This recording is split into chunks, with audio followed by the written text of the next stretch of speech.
నా ప్రియమైన యేసు ప్రభు వేలాది స్తోత్రములు,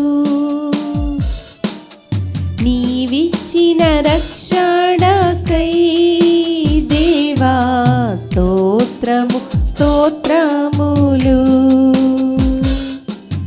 నీవు చేసిన ఉపకారముకై దేవా స్తోత్రము స్తోత్రములు. నా ప్రియమైన యేసు ప్రభు ఆపద దినములలో నా ప్రభుని తలచితిని, ఆపద దినములలో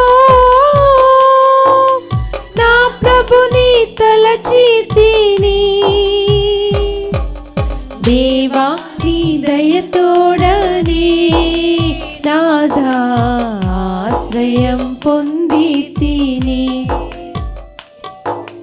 దేవా నీ దయతోడనే నాథా ఆశ్రయం పొందితిని. నా ప్రియమైన యేసు ప్రభు ఒక క్షణ సమయములో నశించు నా జీవితం, ఒక క్షణ సమయములో నశించు నా జీవితం.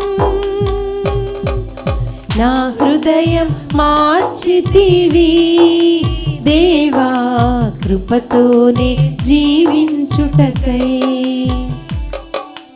నా హృదయం మార్చితివి దేవా కృపతోనే జీవించుటకై.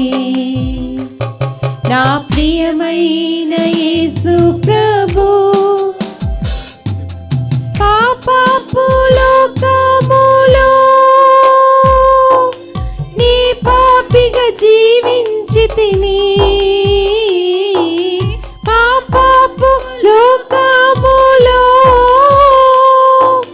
నీ పాపిగా జీవించితిని. శుద్ధ హృదయమిచ్చావు దేవా నిన్ను నే దర్శించుటకై, శుద్ధ హృదయమిచ్చావు దేవా నిన్ను నే దర్శించుటకై. నా ప్రియమైన యేసు ప్రభు ఈ దినము నే పాడుట నీ వలనే యేసు ప్రభు, ఈ దినము నే పాడుట నీ వలనే యేసు ప్రభు. ఎల్లప్పుడు నే పాడెదన్ దేవా నాయందు వసించుము,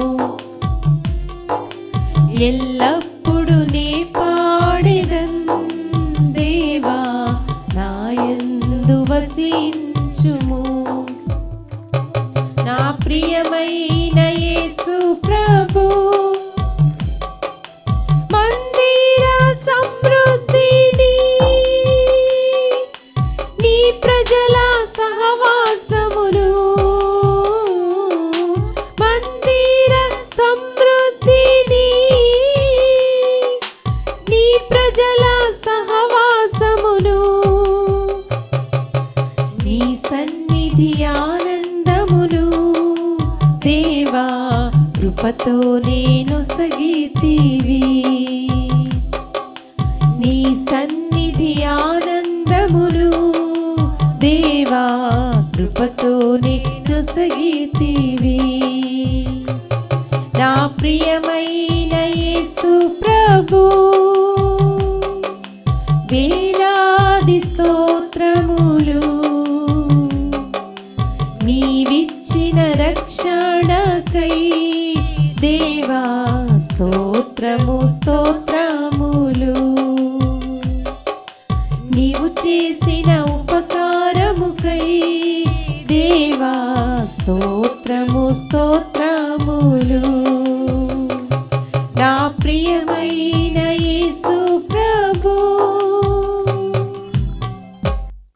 అందరికీ వందనాలండి.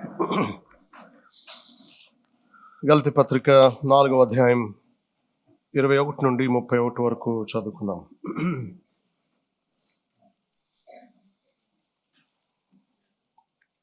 ధర్మశాస్త్రమునకు లోబడి ఉండగోరు వారులారా, మీరు ధర్మశాస్త్రం వినుటలేదా? నాతో చెప్పుడి.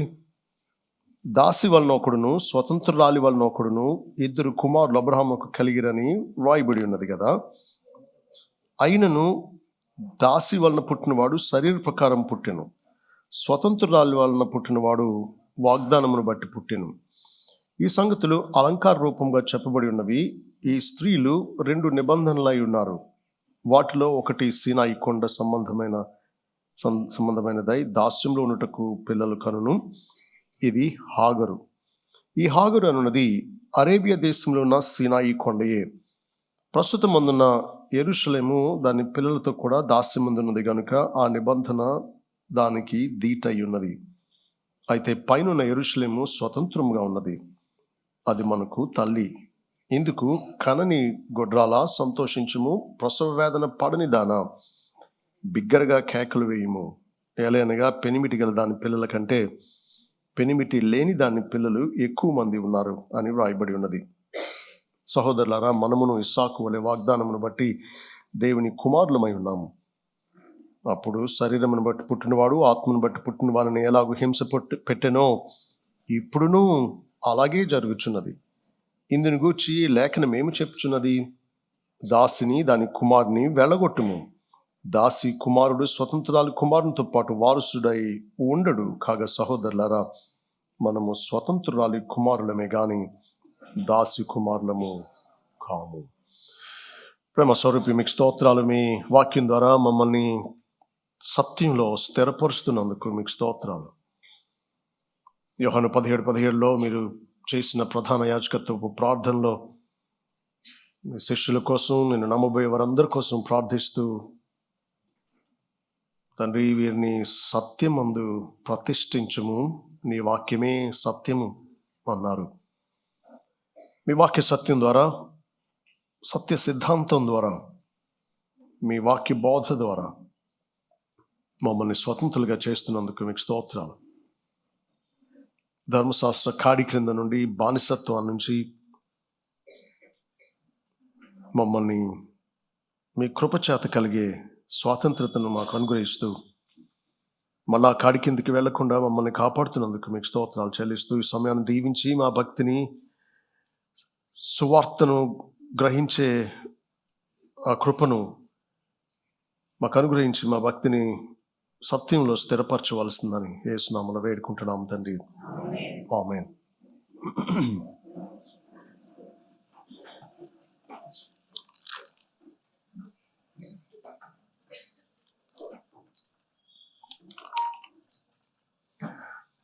గలతీ పత్రికలో మనం చదువుకున్న భాగంలో పౌలు కొనసాగిస్తున్నాడు తన వాదనను. ఏంటి?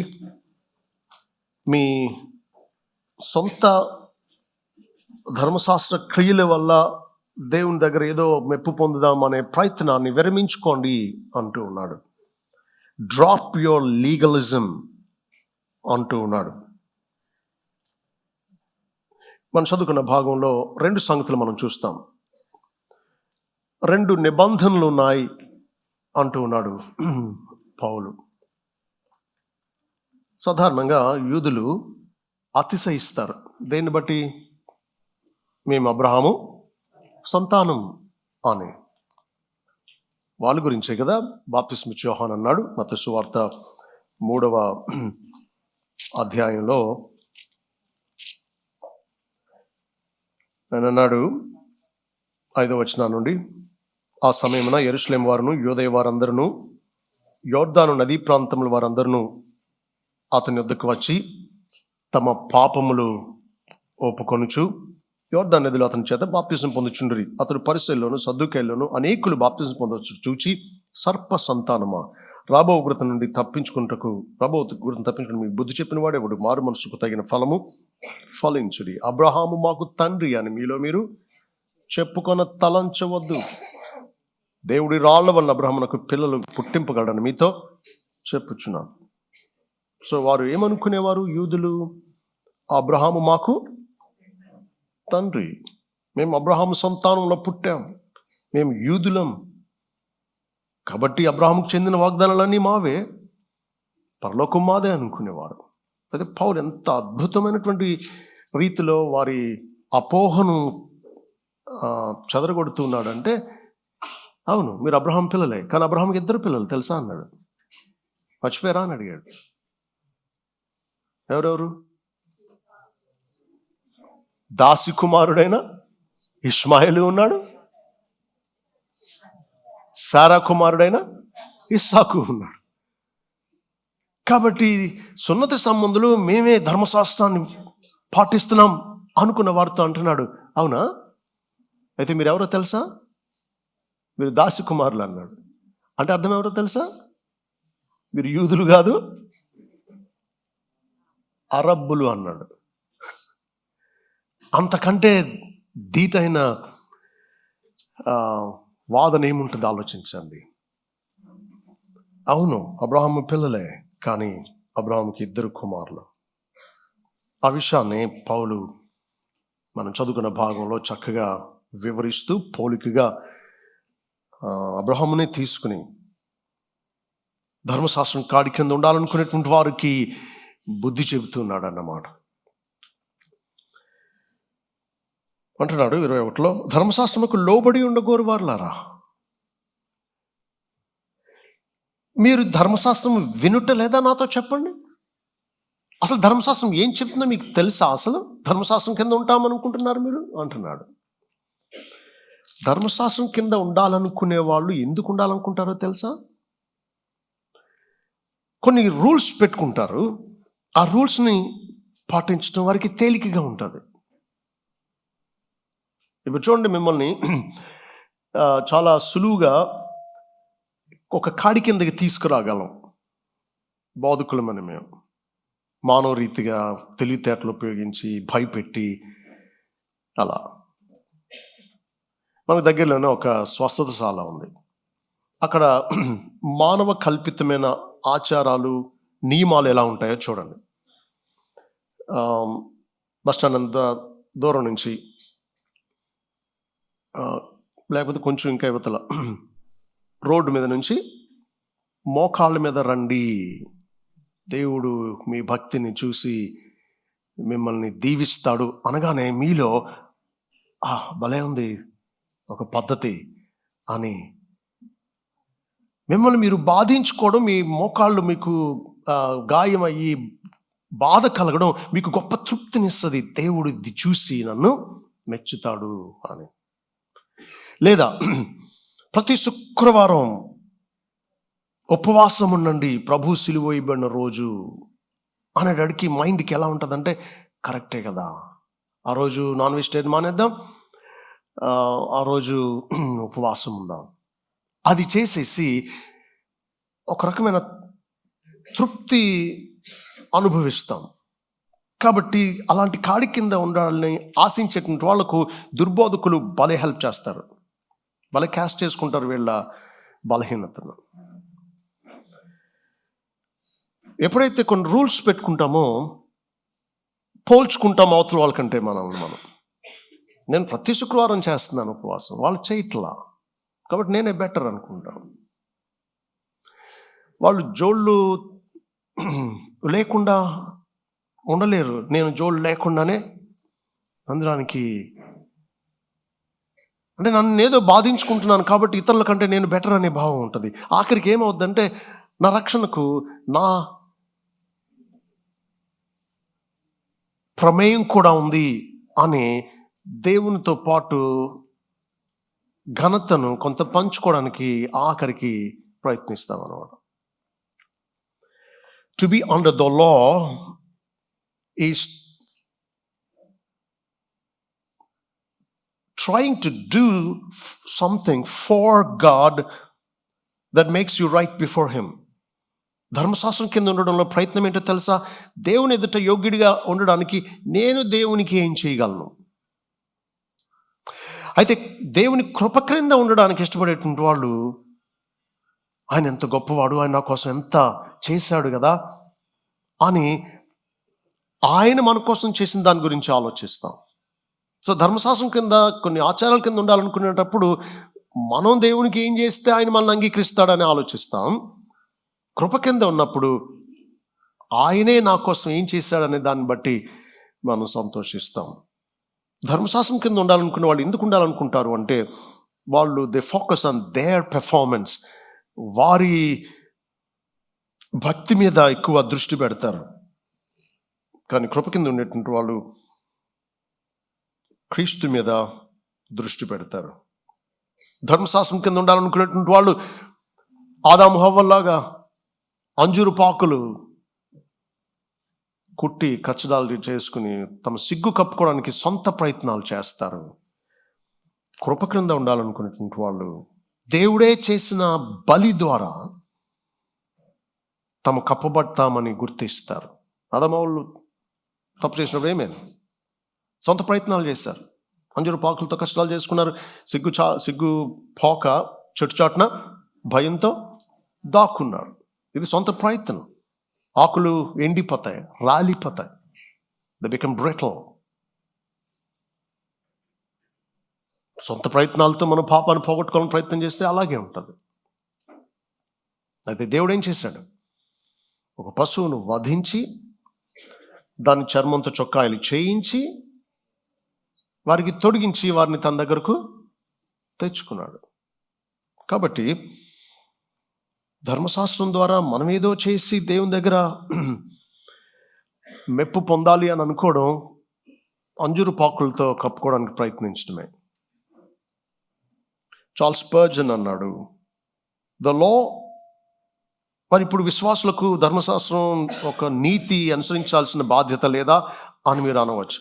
ఇప్పుడు మన ధర్మశాస్త్రం యొక్క నీతిని అనుసరించేది దేవుడు ఏదో మనకు మేలు చేస్తాడు, లేకపోతే అలా మన ధర్మశాస్త్ర క్రియలు చేయడం ద్వారా దేవుడి దగ్గర అంగీకరింపబడతాం, కృపచేతను రక్షిస్తాడు, మనం ఇలా చేస్తే ఆయన దయదాల్చి రక్షిస్తాడు అనుకోవడం కాదు విశ్వాసులం. మనం ఇప్పుడు, నేను అంతకుముందు అన్నాను కదా, మనం నీతిని అనుసరించేది ఇప్పుడు రక్షింపబడ్డానికి కాదు, రక్షింపబడ్డాం కాబట్టి. ఇప్పుడు భక్తిగా జీవించాల్సింది పరలోకం వెళ్ళడానికి కాదు, పరలోకం వెళుతున్నాం కాబట్టి. అందుకనే చార్ల్స్ స్పర్జన్ అన్నాడు, the law is the road that guides us now, not the rod that drives us, not the spirit that actuates us అంటాడు. చూడండి, రోడ్డు మీద వెళ్తున్నాం, ఎటు మలుపు తిరగాలో ఎలా వెళ్ళాలో రోడ్డు మనల్ని నడిపిస్తాం కదా. కాబట్టి ఇప్పుడు ధర్మశాస్త్రం విశ్వాసులకు రోడ్డు లాంటిది, అంతేగాని రాడ్ లాంటిది కాదు, బెత్తం లాంటిది కాదు. నువ్వు అనుసరించకపోతే నీకు శిక్ష అని బలవంతంగా నెట్టేది కాదు. The law is the road that guides us, not the rod that drives us.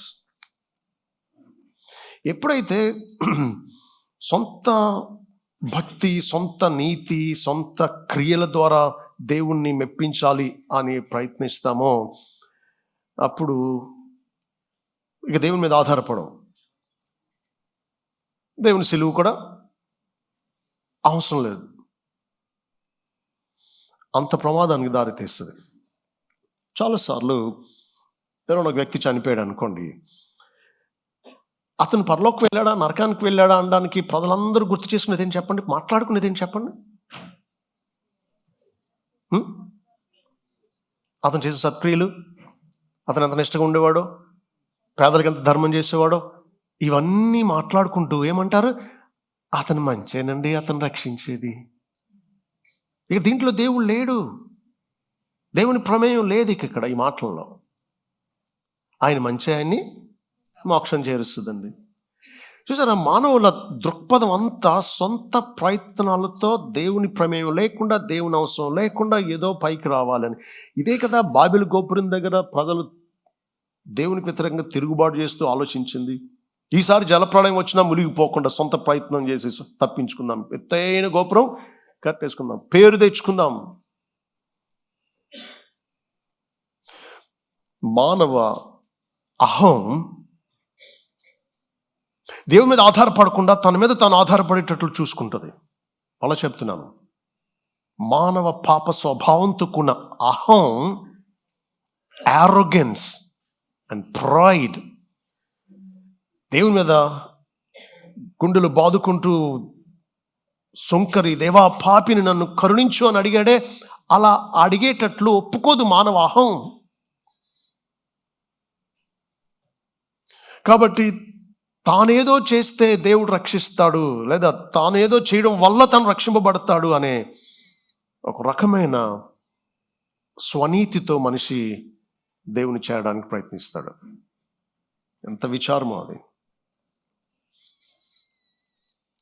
ఇక విశ్వాసులు కూడా బాప్తిసం తీసుకున్నానండి, అదేదో దేవుడికి మేలు చేసినట్టు, లేకపోతే ఏదో అతిశయ కారణంగా ఎంచుతారు. ఆఖరికి దీన్ని ఎలా చేసేసారు అంటే, రక్షణ తీసుకున్నాను అండి అంటారు బాప్తిసం తీసుకుని. ఇంకా ఉపవాసాల గురించి గొప్పగా ఊహిస్తాం, మన ఇచ్చే కానుకలు, మన ధర్మకార్యాలు, వీటి గురించి ఎక్కువగా మాట్లాడుతూ ఉంటాం. శాస్త్రుల పరిశీలన ఏం చేశారంటే, దేవుని దగ్గర మెప్పు పొందడానికి తమను తాము బాధించుకుంటూ, తమను తాము భక్తిగా కనుపరుచుకోవడానికి చాలా ప్రయత్నాలు చేసేవారు. అంటే చూడండి, ఫోకస్ అంతా దేవుడి మీద కాదు, వాళ్ళ భక్తి, వాళ్ళ నీతి మీద అన్నమాట. కాబట్టి ఏమన్నాడు, వ్యభిచారం చేయవద్దు అన్నాడు. మోహపు చూపుతో చూచి ప్రతివాడు అప్పుడే తన హృదయమందు వ్యభిచారం చేసిన వాడు అవుతాడు అన్నాడు. కాబట్టి వీళ్ళు ఎంత నీతిగా భక్తిగా బ్రతికేసి దేవుడిని సంతోషపెట్టేస్తే దేవుడు రక్షిస్తాడని ఆడవాళ్ళు కనబడగానే కళ్ళు మూసేసుకుని నడిచేవారు. ఆ నడుస్తా వెళ్ళి ఏ స్తంభానికో గుద్దుకుంటే ఇక్కడ గాయాలు అయితే దాన్ని బట్టి అతిశయించేవారు అన్నమాట. తల మీద దెబ్బ తగిలిందంటే అర్థం ఏంటి, ఇతడు చాలా పవిత్రుడు అని ప్రజలు అనుకోవాలి, దేవుడు మెచ్చాలన్నమాట. ఇక ఇలా దేవుణ్ణి మెప్పించాలి అనే ప్రయత్నాల వల్ల ఇక స్వనీతికి ఇది దారితీస్తుంది. కాబట్టి ఏదన్నా ఒక పశ్చాత్తాపన్నట్టు గుర్తుగా వాళ్ళు ఏం చేసేవారు, తమ వస్త్రాలు చింపుకునేవారు కదా. వస్త్రం చింపుకోవడం అంటే ఆ రోజుల్లో బంగారం, వెండి, వస్త్రాలు సమానంగా మాట్లాడేవారు. ఇప్పుడున్నంత వస్త్రాలు మనకు అంత సులువుగా దొరికినట్టు ఆ రోజుల్లో దొరికేవి కాదు, చాలా ఖరీదైనవి. సో ఒక వస్త్రం చింపేయడం అని అంటే హృదయాన్ని చింపుకున్న దానికి ఇది సూచన అన్నమాట. అయితే వీళ్ళు ఏం చేసేవారో తెలుసా, రాను రాను ఇది ఎలా స్వనీతికి దారి తీస్తుందో చూడండి.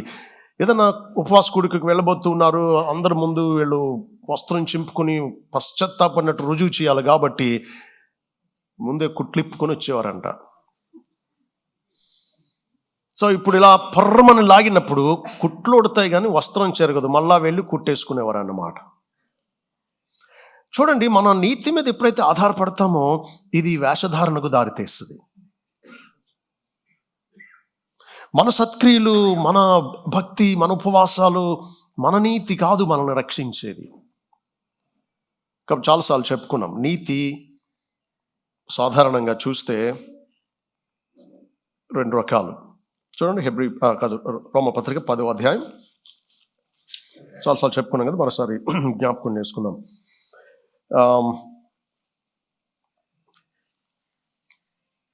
2, 3, 4, 5 వచనాలు చూడండి. రోమా 10:2 నుంచి చదువుతున్నాను. వారు దేవుని యందు ఆసక్తి గల వారిని గురించి సాక్ష్యం ఇచ్చుచున్నాను, అయినను వారి ఆసక్తి జ్ఞానానుసారమైనది కాదు. ఎలానగా వారు దేవుని నీతిని ఎరుగక తమ స్వనీతిని స్థాపింపబూనుకొనుచు దేవుని నీతికి లోబడలేదు. విశ్వసించు ప్రతివానికి నీతి కలుగుటకై క్రీస్తు ధర్మశాస్త్రములకు సమాప్తి అయి ఉన్నాడు. ధర్మశాస్త్రం మూలమగు నీతిని నెరవేర్చువాడు దాని వల్లనే జీవించునని మోషే వ్రాయిచున్నాడు. అయితే విశ్వాసం మూలమగు నీతి ఇలాగూ చెప్పుచున్నది. చూడండి, 3వ వచనం ప్రకారం నీతి ఎన్ని రకాలు? 2 రకాలుగా కనిపిస్తుంది. దేవుని నీతిని వారు ఎరుగక తమ స్వనీతిని స్థాపింపబోనుకొనుచు దేవుని నీతికి లోబడలేదు అంటున్నారు. కాబట్టి నీతి, దేవుని నీతి ఒక ప్రక్క, మానవ స్వనీతి ఒక ప్రక్క ఉన్నట్టు చూస్తున్నాం. కానీ నిజానికి నీతి ఒక్కటే రకం. నీతిమంతుడు ఒక్కడే. ఎవరు? దేవుడు ఒక్కడే మంచివాడు, స్వాభావికంగా సంపూర్ణంగా మంచివాడు, నీతిమంతుడు దేవుడు ఒక్కడే. మనుషులందరి గురించి ఏం రాస్తుంది బైబిల్? నీతిమంతుడు లేడు, ఒక్కడునూ లేడు, అందరూ త్రోవ తప్పి బొత్తిగా పనికిమాలు వేరయ్యి.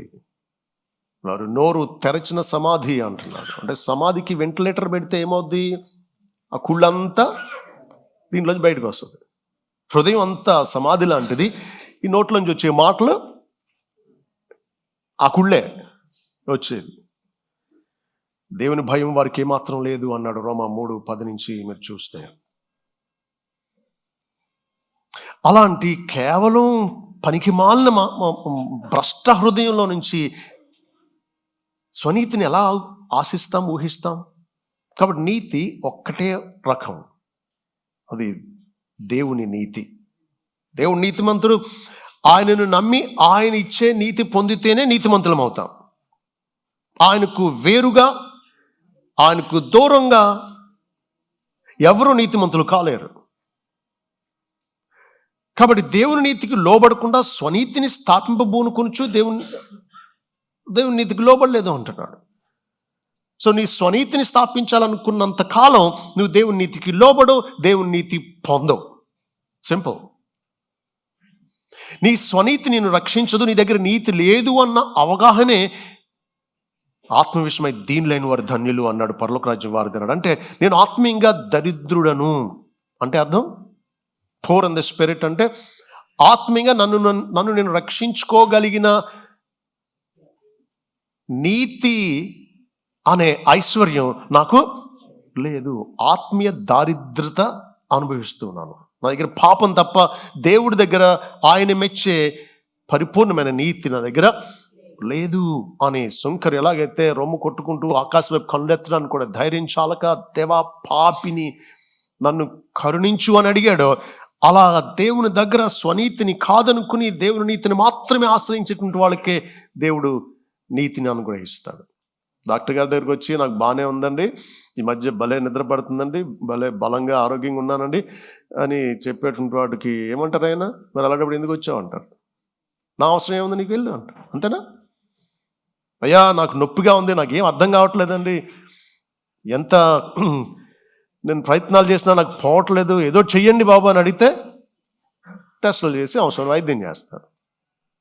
నువ్వు దేవుడి దగ్గరకు వచ్చి నువ్వు నీతికి స్థాపించాలనుకోవడంలో అర్థమేముంది అసలు? డాక్టర్ దగ్గరకు వచ్చి నువ్వు ఆరోగ్యం గురించి మాట్లాడినట్టు ఉంది. ఇది నీ రోగం గురించి మాట్లాడాలి డాక్టర్ గారి దగ్గరకు వచ్చినప్పుడు, అవునా? దేవుడి దగ్గర మన వేషధారణ, దేవుని దగ్గర మన హెచ్చులు, దేవుని దగ్గర మన సొంత నీతి గురించి మాట్లాడేది. హృదయ అంతరింద్రియాలను ఎరిగినటువంటి దేవుడి దగ్గరకు వచ్చి మనం నటించటమా చేసేది? ధనవంతుడైన యవనస్తుడు ప్రభు దగ్గరకు పరుగున వచ్చాడు. రోడ్డు మీద ఆయన వెళుతూ ఉంటే మోకరించి మరీ అడుగుతున్నాడు. చూడండి ఎంత గౌరవమో దేవుడు అంటే. మనం కూడా మోకరించమేమో రోడ్డు మీద అందరి ముందు. నిత్యజీవానికి పాత్రున్న వాళ్ళని నన్ను ఏం చేయమంటావు అని అడిగాడు. ఏ మంచి కార్యం చేయాలని అడిగాడు. అంటే ఏదో ఒక అనాథాశ్రమో లేకపోతే వృద్ధాశ్రమో కట్టమని కట్టేద్దాడు అనమాట. నీ ఆస్తిని అమ్మి బీదలకి ఇచ్చి వచ్చి నన్ను వెంబడించానంటే మొహం జనబుచ్చుకుని వెళ్ళిపోయాడు. ఆజ్ఞలు గైకోంటే ఏమన్నాడు? వీటన్నిటిని బాల్యాన్ని నుండి అనుసరిస్తూనే ఉన్నాడు. అవునా? నీ పొరుగువాడిని అంటే నీకు ప్రేమ అయితే ఇచ్చేసిరా అన్నాడు.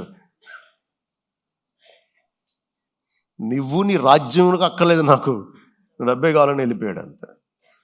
సో మనం చిన్నప్పటి నుంచి ఏదో చేసేస్తున్నాం, ఏదో అనుసరించేస్తున్నాం అనుకోవడం దేవుని నీతిని కాదు అనుకోవడమే. చదువుకున్నాం కదా, ఒకవేళ మనం చేసిన క్రియల వల్ల మనం రక్షణ పొందితే ఆ పక్షమున 2:21 నేను దేవుని కృపను నిరర్ధకం చేయను, నీతి ధర్మశాస్త్రం వలననైతే ఆ పక్షమందు క్రీస్తు చనిపోయినది నిష్ప్రయోజనమే. మన క్రియల వల్ల మనకు రక్షణ కలిగితే క్రీస్తు లోకానికి రానక్కర్లేదు, సిలువ ఎక్కక్కర్లేదు. నీ నీతిని నువ్వు ఆధారం చేసుకుని, నీ భక్తిని నువ్వు ఆధారం చేసుకుని మాట్లాడుతున్నావు అని అంటే క్రీస్తు చనిపోయింది వేస్ట్, నన్ను నేను రక్షించుకోగలను అని అనవసరంగా కష్టపడ్డాడు అన్నట్టు అనమాట. సిలువను వ్యర్థంగా చేసే అంత ప్రమాదం ఉంది నీ నీతి నువ్వు నమ్ముకోవడం. నేను చాలాసార్లు అడిగాను, మళ్ళీ అడుగుతున్నాను. మిమ్మల్ని ఎవరైనా పరలోకం వెళ్ళాలంటే ఏం చేయాలని అడిగితే ఏం చెప్తారు చెప్పండి? సాధారణంగా అందరూ ఏం చెప్తారు? కొంచెం ఏదైనా వాక్యం తెలిస్తే యేసుప్రభువుని నమ్మాలని అంటారు. ఇంకా కొంచెం వాక్యం తెలిస్తే మారు మనసు పొంది యేసుక్రీస్తు విశ్వాసం ఉంచాలి అంటారు. దానికి మళ్ళా ఇంకోటి కలుపుతారు. ఏమని? భక్తిగా నీతిగా బ్రతకాలండి. అప్పుడే కదండి వెళ్ళేది, లేకపోతే ఎలా వెళ్తామండి? అంటే నీ భక్తి నీ నీత నేను రక్షించేది, లేకపోతే నువ్వు క్రీస్తుని ఆశ్రయించిన దాన్ని బట్ట నువ్వు పరలోకానికి అర్హురాలుగా చేయబడేది. నిజమైన క్రైస్తవులు అనుకునే వాళ్ళు కూడా బోధకులతో సహా చాలామంది భక్తిని మనిషి కేంద్రితం చేసేశారు, దైవ కేంద్రితంగా కాకుండా.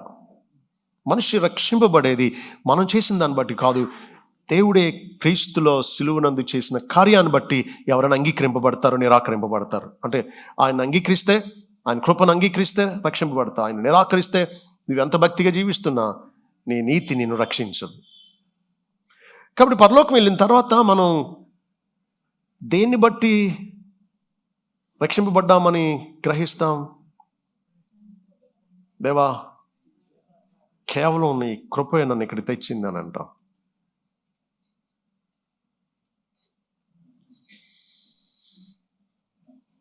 ఎంత దురభిప్రాయాల్లో ఉన్నారో చాలా మంది. అందుకని ఒక ఆయన ఎలా అంటూ ఉన్నాడు, some Christians turn the gospel into law, supposing their relationship to God depends on a strict adherence to traditions, ceremonies, and this leads to legalism. దేవునితో సంబంధం వారు ఏదో కొన్ని ఆజ్ఞలు, కొన్ని ఆచారాలు, కొన్ని పద్ధతులు పాటించడం వల్ల ఆధారపడి ఉంటుంది దేవునితో అనుకుంటే సంబంధం అనుకుంటారు చాలామంది క్రైస్తవులు. కాబట్టి సువార్తను ధర్మశాస్త్రం కింద మార్చేశారు చాలామంది. ఇదంతా విచారము కదా. ఆది సంఘంలోనే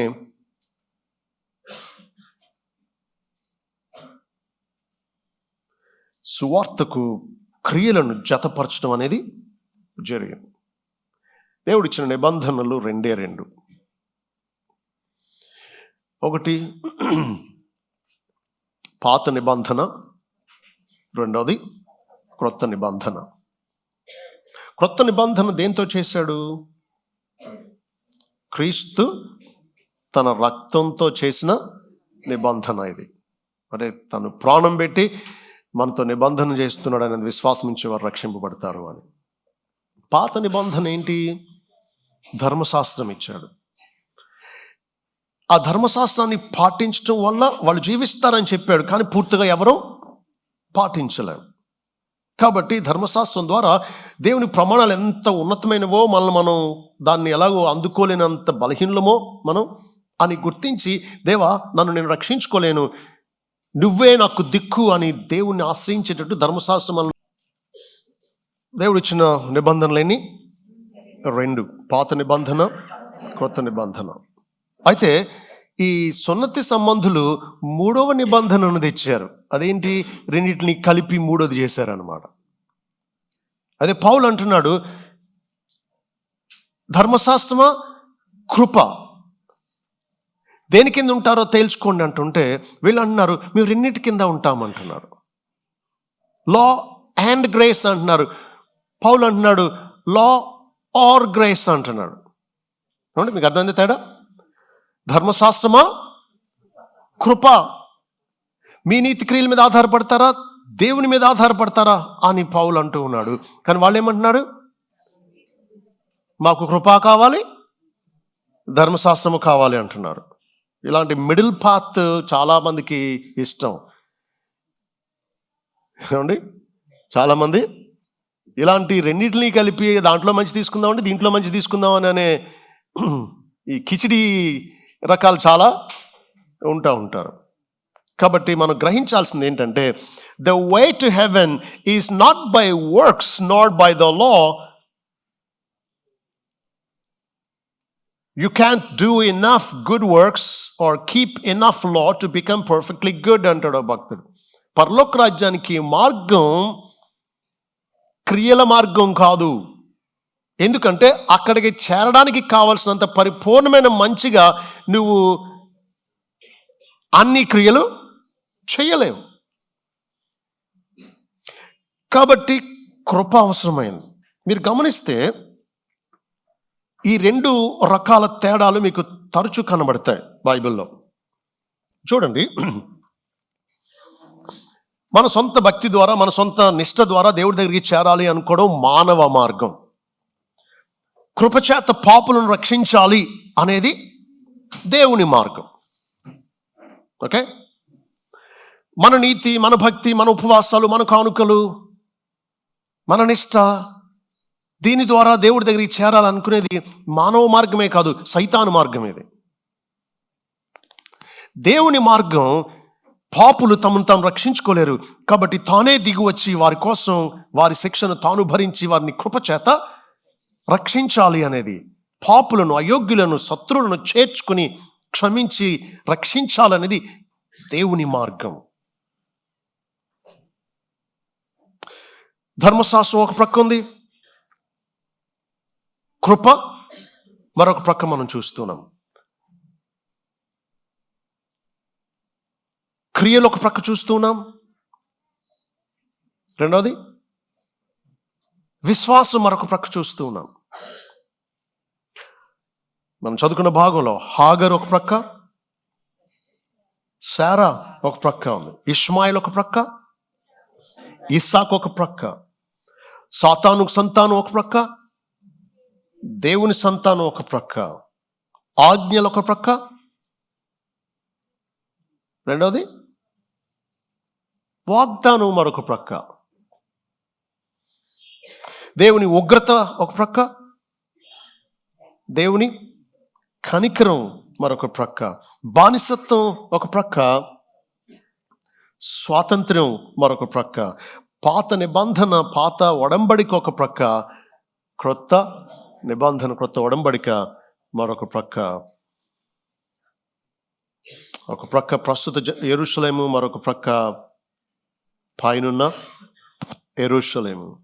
ఒక ప్రక్క శారీరకం, మరొక ప్రక్క ఆత్మీయమైంది.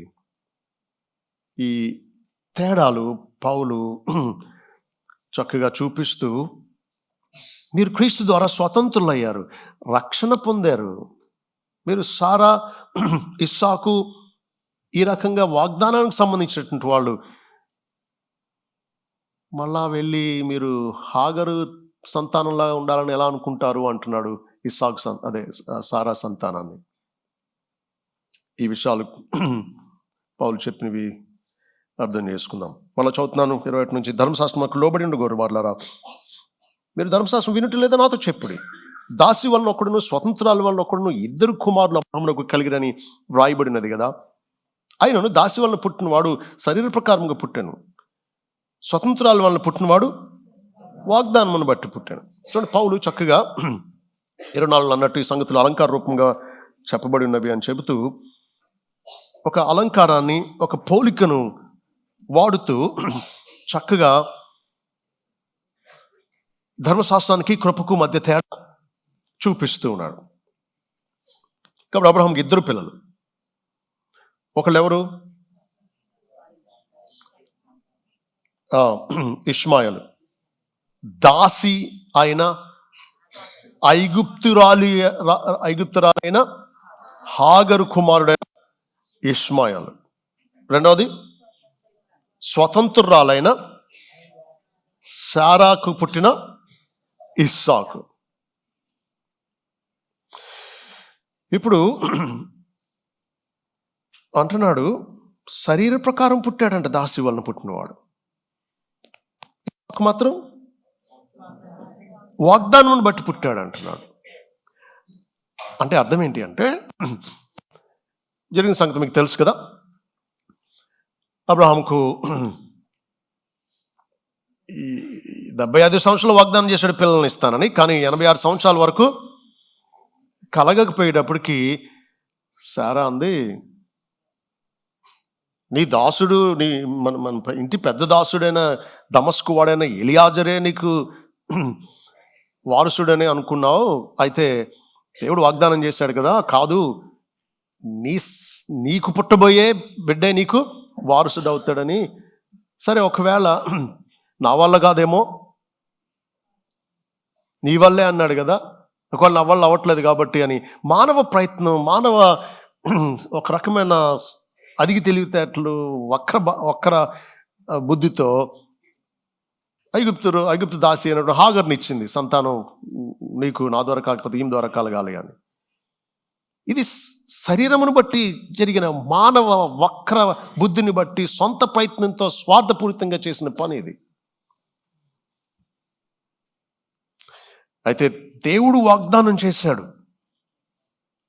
ఇసాకు పుట్టేటప్పటికి అబ్రహాంకు 100వ సంవత్సరం, సారాకు 90వ సంవత్సరం. ఇది మానవాతీతమైంది. దేవుడే వారికి సామర్థ్యాన్ని ఇచ్చి బిడ్డని ఇచ్చాడు. కాబట్టి వాగ్దాన ఫలితంగా కలిగినటువంటి వాడు ఇస్సాకు. మానవ పద్ధతులతో, ఆచారాలను బట్టి చెడ్డ రీతిలో దేవుని పద్ధతికి వ్యతిరేకంగా చేసింది హాగరు విషయంలో.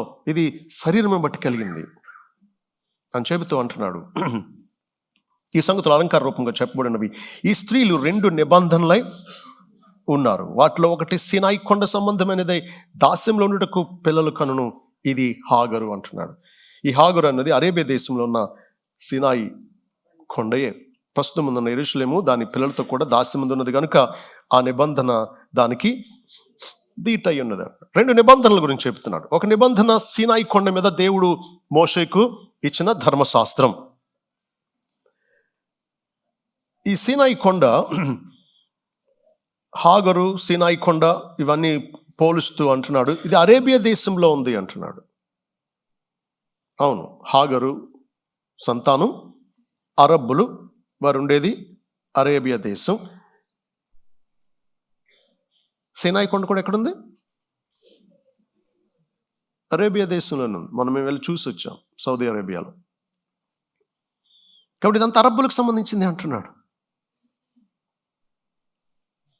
అయితే పోలుస్తూ అంటున్నాడు 20వ వచనం, అయితే పైనున్న యెరూషలేము స్వతంత్రంగా ఉన్నది అంటున్నాడు. ఈ 2 యెరూషలేముల గురించి మాట్లాడుతూ ఉన్నాడు. ప్రస్తుతం ముందున్న యెరూషలేము దేవుణ్ణి నమ్మని యేసుక్రీస్తును సిలువ వేసింది కూడా ఎక్కడ? యెరూషలేములోనే. దేవుని ఏర్పాటును నిరాకరించిన యూదులు యెరూషలేములో ఉన్నారు. వాళ్ళు ఇప్పుడు ప్రస్తుతం ఉందన్న యెరూషలేము దాస్యమందున్నది అంటున్నాడు. ఇంకా ధర్మశాస్త్ర కాడి కిందే ఉన్నారు. దేవుని ఏర్పాటు అని క్రీస్తుని వారు నిరాకరిస్తూనే ప్రభుని చంపారు కదా.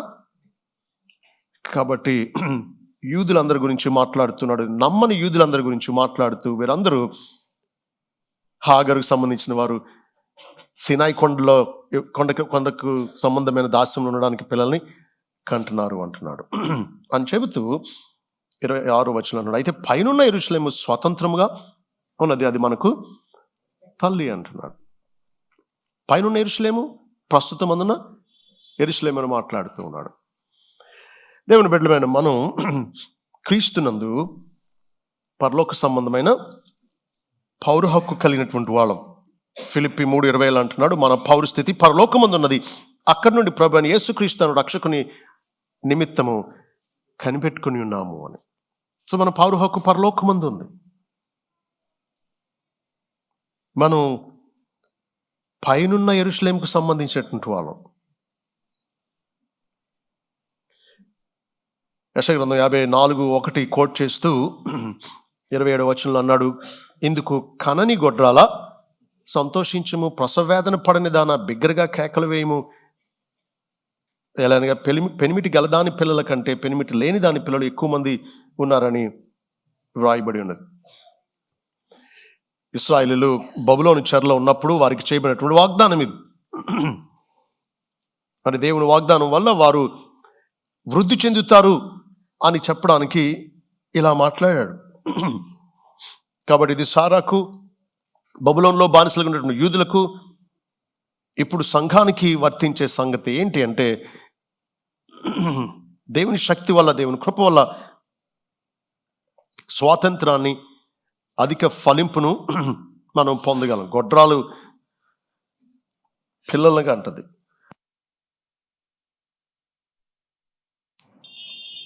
ఇంకా ఎక్కువ మంది పిల్లలుగా అంటది అంటున్నాడు.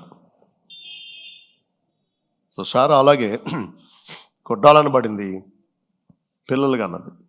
తన సంతానాన్ని దేవుడు విస్తారంగా వృద్ధి చేశాడు. కాబట్టి వాగ్దానం మూలంగా కలిగిన సంతానం ఉంది, దాసి సంతానం కూడా ఉంది. కాబట్టి కాడి కింద ఉన్నటువంటి దాసులు ఉన్నారు,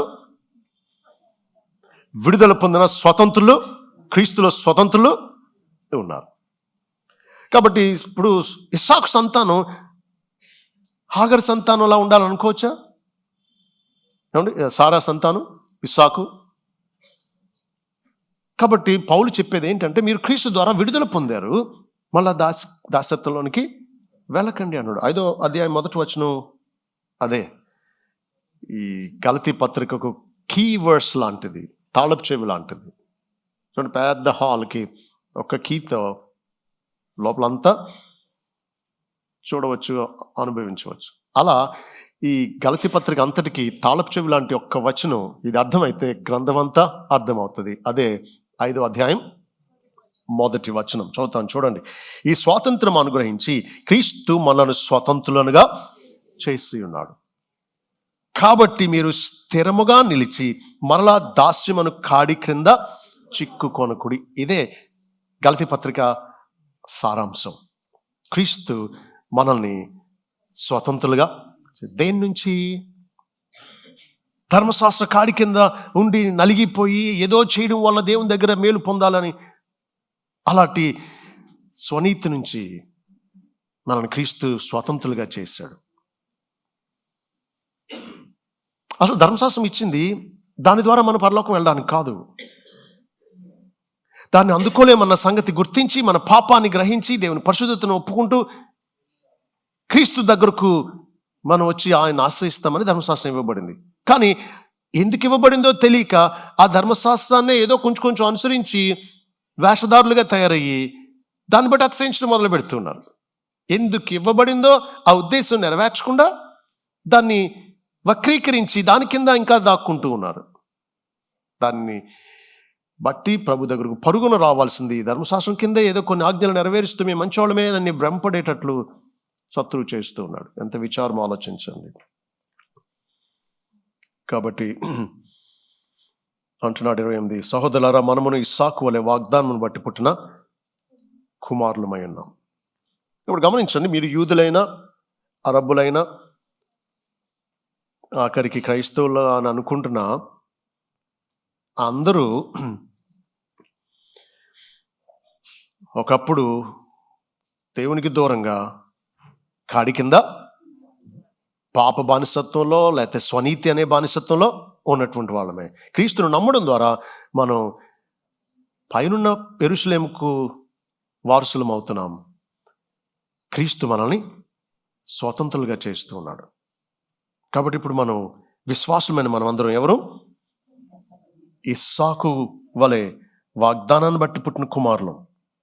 చూసారా, 28 మళ్ళీ చదువుతాం చూడండి. సహోదరుల, మనమును ఇస్సాకు వలె వాగ్దానమును బట్టి పుట్టిన కుమారులం విన్నాం.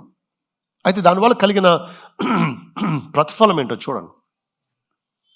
మీరు ధర్మశాస్త్రాన్ని అనుసరించకుండా క్రీస్తును వెంబడించడం ద్వారా కలిగేటువంటి ప్రతిఫలం ఏంటంటే, మొదటిది 29లో అంటున్నాడు, అప్పుడు శరీరమును బట్టి పుట్టినవాడు ఆత్మను బట్టి పుట్టినవాడిని ఎలాగో హింస పెట్టినో ఇప్పుడును అలాగే జరుగుతుంది.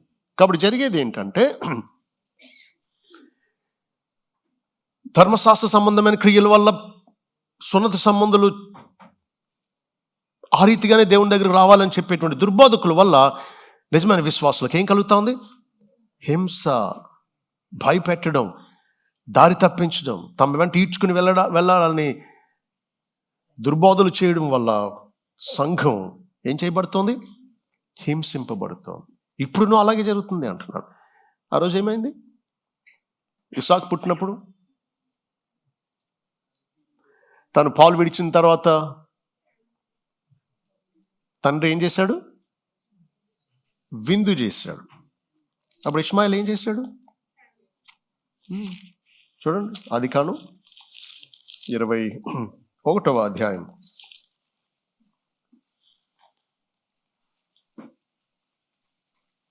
8-9 వచనాలు చూడండి. ఆదికాండం 21:8-9 వచనాలు. ఆ పిల్లవాడు పెరిగి పాలు విడిచెను. ఇస్సాకు పాలు విడిచిన దినమందు అబ్రహాము గొప్ప విందు చేశాను. అప్పుడు అబ్రహామునకు ఐగుప్తురాలైన హాగరు కన్న కుమారుడు పరిహసించుట సారా చూసి. పరిహసించాల్సిన అవసరం ఉంది? అసూయ అన్నమాట. గొప్ప విందు చేశాడు కదా అబ్రహాము, సో పరిహసించాడు. సో అంతేకాదు, ఆ తర్వాత మీరు చూస్తే హాగరు సారాను ద్వేషించింది. ఇష్మాయేలు ఇస్సాకును అపహాస్యం చేస్తూ ఉన్నాడు, పరిహసిస్తూ ఉన్నాడు. ఇష్మాయేలు తల్లి హాగరు ఇస్సాకు తల్లి అయిన సారాను ద్వేషిస్తూ ఉంది. ఈ ద్వేషం ఈ 4000 సంవత్సరాల నుంచి కొనసాగుతూనే ఉంది. ఆత్మీయంగా కూడా ఇప్పుడును అంతే అంటున్నాడు. సంఘం దుర్బోధకుల చేత ఏం చేయబడుతుంది? హింసింపబడుతోంది. సంఘానికి 2 రకాల శత్రుత్వం ఉంటుంది. ఒకటి బయట నుంచి వచ్చే శత్రుత్వం, 2 అంతకంటే ప్రమాదమైంది లోపల నుంచి వచ్చే శత్రుత్వం. ఈ లోపల నుంచి వచ్చేది ఎవరి ద్వారా?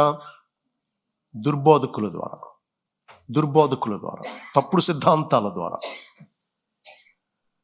ఈ హింస ఎప్పుడు ఉన్నదే. మళ్ళీ చదువుతున్నాను చూడండి 29. అప్పుడు శరీరమును బట్టి పుట్టినవాడు ఆత్మను బట్టి పుట్టిన వారిని ఎలాగో హింస పెట్టానో ఇప్పుడును అలాగే జరుగుతుంది. గలతీ ప్రాంతంలో ఉండే సంఘాలకు హింస కలుగుతా ఉంది ఈ దుర్బోధకుల వల్ల.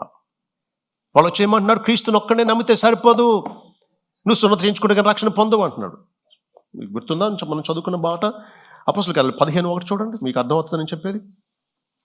అపోస్తల కార్యాలు 15:1. కొందరు యోదయ నుండి వచ్చి, మీరు మోషే నియమించిన ఆచారం చొప్పున సున్నతి పొందితేనే గాని రక్షణ పొందలేరని సహోదరులకు బోధించారు. సహోదరులు అంటే ఎవరు? యేసు ప్రభు నమ్ముకుని రక్షింపబడినటువంటి వాళ్ళు. వాళ్ళకి ఏం బోధిస్తున్నారు? దుర్బోధకులు వచ్చి, మీరు మోషే నియమించిన ధర్మశాస్త్రం చొప్పున సున్నతి చేయించుకుంటే కానీ రక్షణ కలగదు అంటున్నారు. అలా గలిబిలి చేస్తున్నారు. ఇది హింస. ఇష్మాయేలు ఇస్సాకుకు పెట్టిన హింస లాంటిది.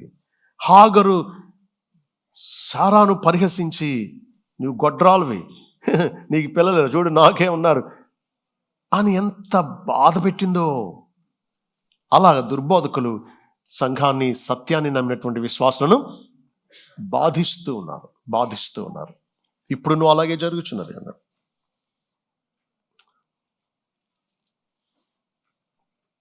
యూదుల్లోనైనా క్రైస్తవుల్లోనైనా లీగలిస్టులే ఎక్కువ విశ్వాసాలను హింసిస్తారు. అసలు నిజ విశ్వాసులకు దేవుడు లేడనే వారి కంటే మతస్థుల వల్ల ఎక్కువ హింస కలుగుతూ ఉందట.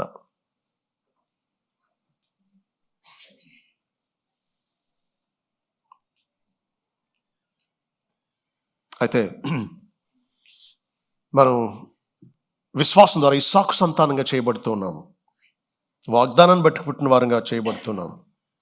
కాబట్టి జరిగేది ఏంటో చూడండి 30వ వచనం. ఇందుని గురించి లేఖనం ఏమి చెప్పుచున్నది? హింస పొందుతున్నాం, కరెక్టే, కానీ ఈ హింసే మనకు రుజువు చేస్తోంది ఏంటది? స్వాస్థ్యం మనకు కలుగుతుంది అని. వారసులు ఎవరు?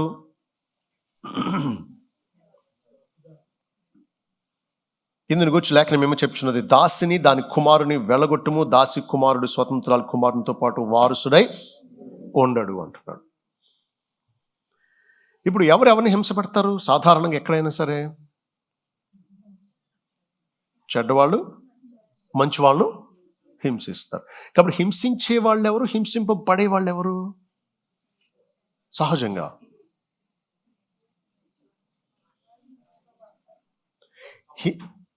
హింసింపబడే వాళ్ళు తిరిగి ప్రతి అపకారం చేయకుండా హింసను భరిస్తూ ఉన్నటువంటి దీనులు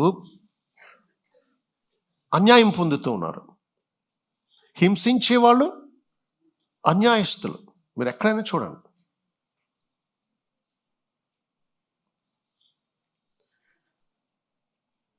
సిద్కియా అనేటువంటి దుర్బోధకుడు మీకాయ అనే ప్రవక్తను చెంప మీద కొడతాడు. కానీ మీకాయ తిరిగి కొట్టాడు. హింస పొందుతున్నటువంటి వారికి ఒక ఊరట ఏంటంటే, మీరు అన్యాయంగా పొందుతున్న హింసలు, మీరు సరైన మార్గంలో ఉన్నారు, దేవుడు మీ పక్షంగా ఉన్నాడు అనడానికి మీరు పొందుతున్న హింసలే రుజువు.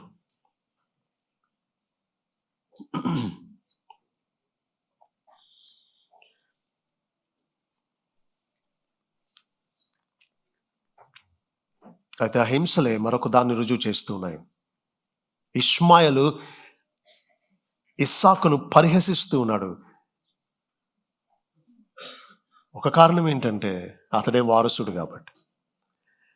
స్వాస్థ్యాన్ని పొందేది ఇస్సాకు కాబట్టి ఇష్మాయల్కు సహజంగానే ఈర్ష్య, ద్వేషం, అసూయ ఉంటాయి. కాబట్టి ప్రభు నామాన్ని బట్టి నువ్వు హింస పొందుతూ ఉంటే ఆ హింసను నువ్వు రుజువుగా చూడవచ్చు స్వాస్థ్యం నీది అనడానికి. స్వాస్థ్యం ఎవరికి చెప్పండి? స్వాస్థ్యం ఎవరికి? హింస పొందేవారికి. ఎందుకు ఇలా అంటున్నానంటే, రోమపత్రిక 8వ అధ్యాయంలో ఈ మాట అంటాడు. రోమా 8:17 అంటున్నాడు, మనము పిల్లలమైతే వారసులం, అనగా దేవుని వారసులం, క్రీస్తుతో కూడా మహిమ పొందుటకు ఆయనతో శ్రమ పడిన ఎడల ఆయన తోడి వారసులం అంటున్నాడు. ఎప్పుడు వారసత్వం? ఎవరికి వారసత్వం? ఆయనతో పాటు శ్రమ పడినటువంటి వారికి. కాబట్టి క్రీస్తు నిమిత్తం నువ్వు పొందే హింస, అవమానం, పరిహాసం, హేళన, ద్వేషం, ఇవి నేను క్రీస్తు వారసుడు అనడానికి రుజువులుగా ఉన్నాయి. కాబట్టి హాగరు కనిన దాసి అయిన హాగరు కనిన ఇష్మాయిల్కా స్వాస్థ్యం, సారా ద్వారా దేవుడు వాగ్దాన రూపంగా ఇచ్చిన ఇస్సాకుకా వారసత్వం. కాబట్టి ఒక విషయం గమనించండి, మీ నీతిని నమ్ముకుంటే నీకు పరలోక వారసత్వం ఉండదు. దేవుని కృపా పరిధికి బయట ఉన్నటువంటి వారు ఆయన దగ్గర నుంచి ఏ నిత్యమైన ఆత్మీయ ఆశీర్వాదం పొందలేరు, అంతే. కాబట్టి కృప పొందాలి అంటే క్రీస్తునందు మాత్రమే దేవుడు అన్ని సిద్ధం చేశాడు. ఎఫెసీ 1:3 మీరు చూస్తారు, పరలోక సంబంధమైన ప్రతి ఆశీర్వాదం క్రీస్తునందు దేవుడు మనకు అనుగ్రహించాడు. కాబట్టి పరలోక సంబంధమైన నిత్యమైన ఆశీర్వాదాలన్నీ పొందడానికి క్రీస్తు ద్వారా మాత్రమే దేవుడు సిద్ధం చేశాడు. అని క్రీస్తుకు దూరంగా నువ్వు ఎంత మంచిగా నీతిగా జీవిస్తాను అనుకున్నా నీకు వారసత్వం ఉండదు. ఒక అద్భుతమైన రీతిలో పౌలు గలతీలకు హెచ్చరిస్తూ అంటున్నాడు, హాగరు అతని కుమారుని వెళ్ళగొట్టమన్నట్టు సంఘమా ఈ సున్నత సంబంధుల్ని వెళ్ళగొట్టమంటున్నాడు అన్నమాట. 30 వచనాల్లో చదువుతున్నాం. ఇందుని గురించి లేఖనం ఏమో చెప్తున్నది, దాసిని దాని కుమారుని వెళ్ళగొట్టను. సంఘం ఏం చేయాలి?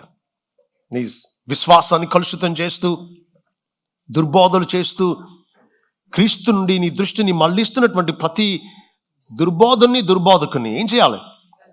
వెళ్ళగొట్టాలి. నీ హృదయంలో నుంచి, నీ ఇంట్లో నుంచి, వాళ్ళ క్యాలెండర్లు, లేకపోతే వాళ్ళ మ్యాగజైన్స్,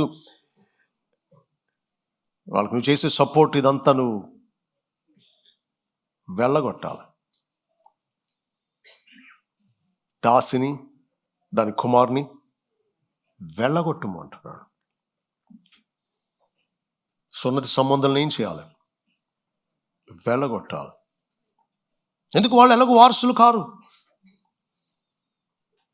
సత్యానికే సత్తులు అనేటువంటి వాళ్ళు నీకు మిత్రులు ఎలాగవుతారు? నువ్వు దేవుని పక్షం నించిన వ్యక్తివైతే. నువ్వు రాజీ పడుతున్నావు అని అంటే ఒకవేళ నువ్వు అలాంటి వ్యక్తివేమో.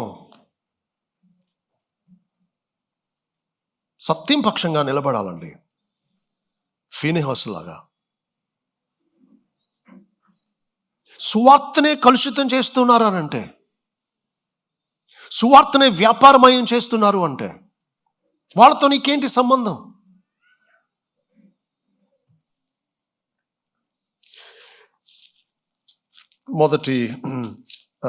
రెండవ యోహాను పత్రిక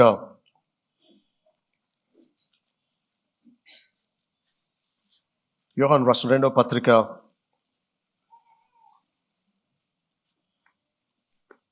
10-11 వచనాలు అన్నాడు, ఎవడైనా నీ బోధను తేక మీ యొద్దకు వచ్చిన వానిని మీ ఇంట చేర్చుకొని వద్దు, శుభమని వానితో చెప్పను వద్దు. శుభమని వానితో చెప్పువాడు వాని దుష్టక్రియలలో పాలివాడగును అంటున్నాడు.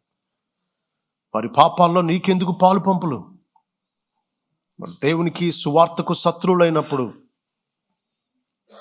అలాంటి వారితో నువ్వు చేయి కలపడం నువ్వు దేవుని పక్షంగా ఉన్నట్టు కాదు. దాసిని దాని కుమారుని వెళ్ళగొట్టమని రాసి ఉందని గుర్తు చేస్తూ ఉన్నాడు. అలా చెప్పి కాగా సహోదరులారా, ఎన్నిసార్లు అంటున్నాడో సహోదరులారా సహోదరులారా, 28లో సహోదరులారా అన్నాడు, మళ్ళీ 31లో సహోదరులారా అన్నాడు, ఇంతకుముందు చదువుకున్న 19లో నా పిల్లలారా అన్నాడు, 12లో సహోదరులారా మిమ్మల్ని వేడుకొంచున్నాను. ఇలా బ్రతిమాలుతూ వారిని అవిధేయత చూపిస్తూ తప్పు బోధకుల వల్ల వాళ్ళు బలహీనపడుతున్నా వారిని సహోదరులారా అని పిలుస్తూ అంటున్నాడు. కాగా సహోదరులారా, మనము స్వతంత్రులాలి కుమారులమే గాని దాసి కుమారులము కాము అంటున్నాడు. మీకు ఎలా ఉండాలని ఉంది? కొన్ని ఆజ్ఞలు, కొన్ని పద్ధతులు, కొన్ని నిష్ట నియమాలు పెట్టి మిమ్మల్ని బంధించి మోకాళ్ళ మీద రమ్మంటే మీకు నచ్చుతుందా? లేకపోతే క్రీస్తు యొక్క ప్రేమ, క్రీస్తు శిలువలో చేసిన త్యాగం, ఆయన గొప్ప ప్రణాళిక మిమ్మల్ని దీనులుగా చేసి, దేవా నువ్వే నా దిక్కు, నీ కృపే నా రక్షణకు మూలం, కృతజ్ఞతతో నేను వెంబడిస్తాను, నా నీతి నీకు నమ్ముకోను కానీ ఆయన ఇచ్చే స్వాతంత్రాన్ని అనుభవిస్తారా?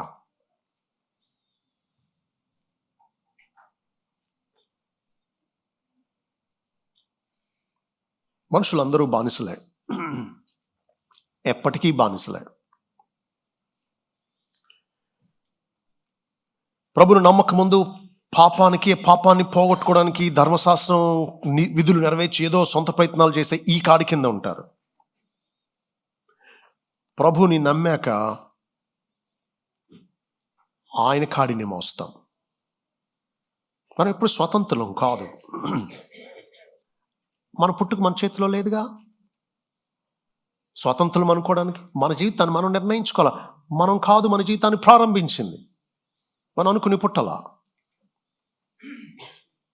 We are not independent, we're absolutely dependent.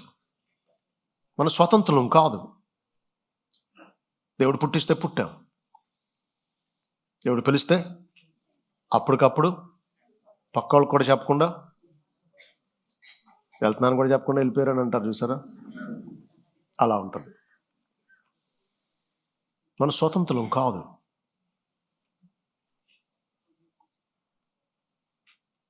మరి ఏంటండి అంతకుముందు బానిసత్వం అంటున్నారు, మరి ఇప్పుడు కూడా ప్రభు కాడే అంటున్నారు ఏంటి అని అడగరే? ప్రభు అన్నాడు మత్తయి సువార్త 11:28 అన్నాడు, ప్రయాసపడి భారం మోసుకొని సమస్యలు నా దగ్గర నేను మీకు విశ్రాంతి కలుగ చేస్తానని చెప్పి 29 అన్నాడు, నా కాడి మీ మీద మోపుకొని నా యొద్ద నేర్చుకున్నాడు, అప్పుడు మీ ప్రాణములకు విశ్రాంతి, స్వేచ్ఛ, స్వాతంత్రం దొరుకుతుంది అన్నాడు. ఈయన కాడి మనల్ని స్వతంత్రులుగా చేస్తుందంట. కాడి మొయ్యాలి కానీ ఇది మనం స్వతంత్రులుగా చేస్తుందంట. ఎలా? అదేంటి? ఏదైనా కాడే కదా. నా భారం సుళు, నా కాడి తేలిక అన్నాడు ఆయన. బానిసత్వం 2 రకాలు. ఒకటి నిర్బంధమైన బలవంతపు తప్పనిసరి బానిసత్వం. రుణాలు తీర్చలేక, ఆస్తులు అమ్మినా తీరక మనుషులు తమను తాము బానిసలుగా అమ్మేసుకునేవారు. ఇక అక్కడ ఏం చెప్తే అది తప్పనిసరిగా చేయాల్సిందే, కొరడా దెబ్బలు కూడా తినాల్సిందే. అయితే ఇశ్రాయేలుకు దేవుడు అద్భుతమైన సంగతి ఒకటి పెట్టాడు. తోటి ఇశ్రాయేలుడు ఒక ఇశ్రాయేలుని బానిసగా చేర్చుకుంటే 6 సంవత్సరాలే బానిసత్వం చేయించుకోవాలి. 7వ సంవత్సరం అతడు స్వతంత్రుడే వెళ్ళిపోవచ్చు, ఎంత తప్పున్నా సరే. సో బానిసత్వం అంత ఎన్ని సంవత్సరాలు? 6 సంవత్సరాలు. అయితే ఈ 6 సంవత్సరాల్లో యజమాని ఇతన్ని ప్రేమించి ఇతనికి పెళ్లి చేశాడు అనుకోండి, ఎవరిని చేస్తాడు? తన దగ్గర ఉండి ఇంకొక బానిస పిల్లని చేస్తాడు. ఈ బానిస ఎవరి సొత్తు? యజమాని సొత్తు. పెళ్లి చేశాడు, పిల్లలుగా అన్నాడు ఈ బానిస. ఇప్పుడు 7వ సంవత్సరం వెళ్ళిపోవచ్చు. కానీ తను యజమాని మంచితనాన్ని బట్టి, యజమాని ప్రేమించి తన భార్య బిడ్డలను విడిచిపెట్టి వెళ్ళడానికి ఇష్టం లేక, నేను స్వతంత్రంగా నీకు సేవ చేసుకుంటాను, నేను స్వచ్ఛంద బానిసనుగా ఉంటాను, నిన్ను ప్రేమించి నీకు సేవ చేస్తాను, ఇలాంటి వాడి దగ్గర నుంచి వెళ్ళి ఇంకా నాకేముంటుంది, నా భార్య బిడ్డలను ఇచ్చావు, నేను ఈ అల్లం వదిలేసి ఎక్కడికి వెళ్ళను, నేను వీళ్ళందరిని వదిలి అన్నప్పుడు యజమాని ఏం చేయాలన్నాడు అంటే, దెబ్బలను తీసుకుని కాల్చి చెవి న్యాయాధిపతి దగ్గర తీసుకెళ్లి గుమ్మానికి ఆంచి చిల్లు చేయమన్నాడు. ఇక అప్పటి నుండి అతడు జీవితాంతం స్వచ్ఛంద బానిస అన్నమాట. ఇష్టపూర్వకంగా యజమాని సేవించే, యజమానిని ప్రేమించి సేవించే స్వచ్ఛంద బానిస అన్నమాట ఇతను. కాబట్టి ఆ రోజుల్లో చాలామంది, మొదటి శతాబ్దంలో కూడా సగం మంది స్వతంత్రులు అయితే సగం మంది బానిసలు ఉండేవారంట. 1:1 రేషియోలా ఉండేదట. కాబట్టి బానిసలు చాలామంది ఉంటారు. చెవికి చిల్లున్న బానిసను చూస్తే మీరు ఏమనుకుంటారు? యజమాన్ని ప్రేమించే, ఇష్టపూర్వక బానిసత్వం చేసే స్వచ్ఛంద బానిస అన్న సంగతి మీకు అర్థమవుతుంది అనమాట. ఇప్పుడు మనం ఎవరు? క్రీస్తుకు ఇయర్ మార్క్డ్ అనే పదం బైబిల్ పదం. చెవికి చిల్లున్నా, చెవికి గుర్తున్నా, యజమానిని ప్రేమిస్తూ ఆనందంగా యజమానికి లొంగిపోయిన బానిస అన్నమాట. మీరు చెప్పండి, పాపం అనే, ధర్మశాస్త్రం అనే నియంత ఒక్క బానిసత్వంలో ఉంటారా? ఆధీనంలో. లేదా ప్రాణం పెట్టే అంత మంచి యజమానికి స్వచ్ఛందంగా బానిసలు అవుతారా? క్రీస్తు లాంటి మంచి యజమాని ఉండడు. అలాంటప్పుడు ఆయన ఇచ్చేసిన స్వాతంత్రతను అనుభవించడానికి బదులు మళ్ళా బానిసత్వానికి ఎందుకు వెళ్ళాలి? ఇదే పౌలు వాదన. కాబట్టి ఏదో చేయడం వల్ల కాదు దేవుడు మనల్ని రక్షించేది. మీరు కానుకిచ్చేది కూడా దేవుడు మిమ్మల్ని దేవుడు మిమ్మల్ని రక్షిస్తాడనో, లేకపోతే ఆయన ఏదో సంతోష పెట్టాలని కాదు మీరు ఇచ్చేది. కృతజ్ఞతతో ఇస్తారు. ఇప్పుడు ఆయన సన్నిధికి వచ్చేది రాకపోతే ఆయన ఏదో హింసించేస్తాడని కాదు, ఆయన మిమ్మల్ని రక్షించినందుకు ఆయన సన్నిధికి వస్తారు. ఆయనకు లోబడేది కూడా కృతజ్ఞతతో లోబడతారు. చూసారు, ఈ మోటివేషన్ అంతా, ఈ ప్రేరణ అంతా దేని బట్టి కలుగుతుంది? ఆయన రక్షించాడు కాబట్టి కృతజ్ఞతతో, ప్రభు పట్ల ప్రేమతో చేస్తారు. ఇప్పుడు బానిసత్వం అంతా కూడా హోల్ పర్స్పెక్టివ్ మారిపోవాలన్నమాట. దృక్పథం అంతా మారిపోవాలి. కృతజ్ఞత, ప్రేమ, విధేయత, దీన్ని బట్టి మనం భక్తులు ఏది చేసినా సరే. అలాంటి స్వాతంత్రాన్ని దేవుడు మనకు క్రీస్తునందు అనుగ్రహించాడు. ఇయర్ మార్క్డ్ స్లేవ్స్గా ప్రభువును స్వచ్ఛందంగా సేవిద్దాం. కాడి కింద నుంచి విడుదల పొందామని గుర్తిద్దాం. మనం ఏదో చేసినందుకు చేస్తామని కాదు. ముందుగానే మనల్ని ప్రేమించాడు. జగత్ పునాదికి ముందే మనల్ని ఎన్నుకున్నాడు. మన కోసం క్రీస్తుని పంపించాడు. మన తన వైపు తానే ఆకర్షించుకున్నాడు. కాబట్టి ఆనందంగా ఆయనను ఇష్టపూర్వకంగా సేవిద్దాం. ప్రభువా మీకు స్తోత్రాలు. మీ బలలో పాలు పొందక ముందు మమ్మల్ని మేము పరీక్షించుకుంటూ, మా నీతిని ఆధారం చేసుకోకుండా మీ నీతిని, మీ కృపను ఆధారం చేసుకుని బ్రతకడానికి మాకు సహాయం చేయండి. మళ్ళా మేము కాడి కిందకి వెళ్ళకున్నట్లు క్రీస్తు అనుగ్రహించిన స్వాతంత్రాన్ని అనుభవించడానికి మాకు నేర్పండి. కృతజ్ఞత, ప్రేమ, ఇష్టపూర్వకమైన క్రీస్తు కాడిని మోసే ఈ కృప మాకు దయచేయండి. మీ బల యోగ్యమైన పాలు పంపులు దయచేయవలసిందని యేసు నామమున వేడుకుంటున్నాము తండ్రి. ఆమేన్.